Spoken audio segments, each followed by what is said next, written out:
अस्सलामुअलैकुम वरहमतुल्लाहि वबरकातुह।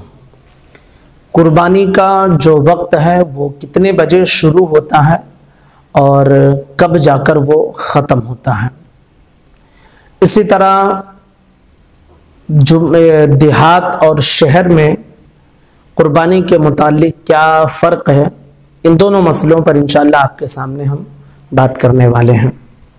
सबसे पहले आप ये समाप्त करें कि कुर्बानी का वक्त कब से शुरू होता है।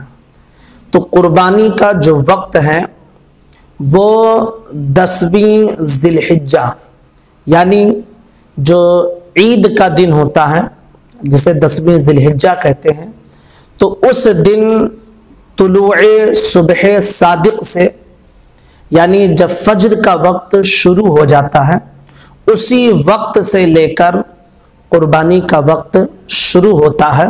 और कब तक रहता है, तो इसके हवाले से फरमाया जाता है कि 12 तारीख को यानी 12 ज़िलहिज्जा को यानी तीसरी ईद को गुरूब आफ्ताब यानी जब मगरिब के वक्त सूरज डूब जाता है तो ये कुर्बानी का वक्त मुकम्मल तौर पर ख़त्म हो जाता है।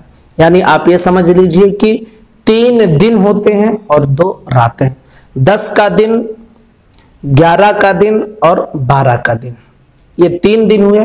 और 10 के बाद जो रात आती है वो एक, और 11 के बाद जो रात आती है वो एक, 3 दिन और 2 रातें होती हैं।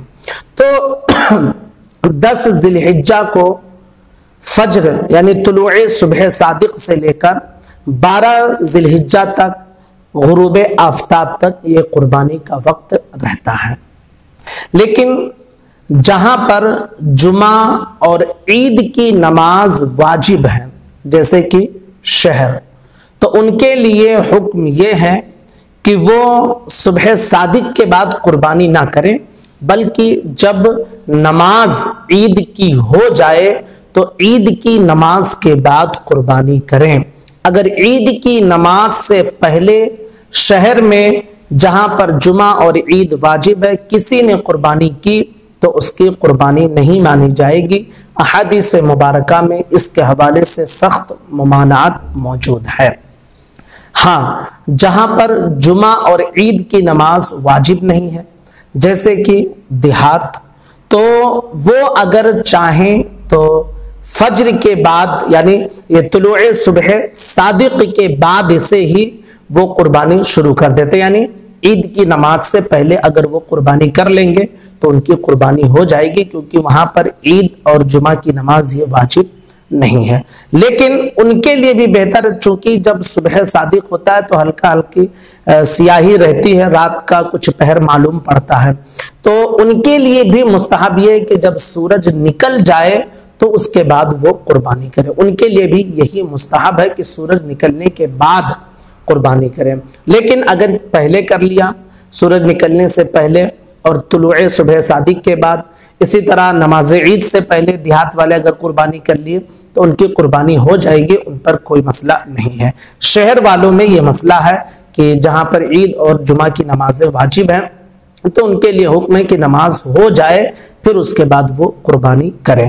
अच्छा, कभी कभी ऐसा होता है, बल्कि अक्सर बेशतर, कि एक इलाके में जहां आप रहते हैं कई मस्जिदें होती हैं, तो इसके हवाले से क्या मसला है, क्या आप जिस मस्जिद में नमाज पढ़ने जा रहे हैं उस मस्जिद की नमाज हो जाए तब कुर्बानी करें, या उस इलाके की किसी एक मस्जिद में हो जाए तो कुर्बानी कर सकते हैं। तो इसके हवाले से भी आप ये समझ लीजिए कि अगर बारे शरीयत में मसला मौजूद है, अगर इलाके में कई मसाजिद हैं तो उनमें से किसी एक मस्जिद में भी अगर नमाज हो चुकी है और आपने गर्चे अभी नमाज अदा नहीं की है तो आप कुर्बानी करेंगे तो कुर्बानी हो जाएगी।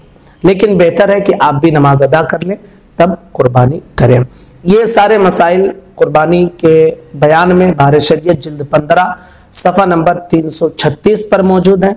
इसी तरह फतावा फैजुर रसूल जिल्द नंबर 2 सफ़ा नंबर 447 पर मौजूद है। अस्सलामु अलैकुम वरहमतुल्लाहि वबरकातुहू।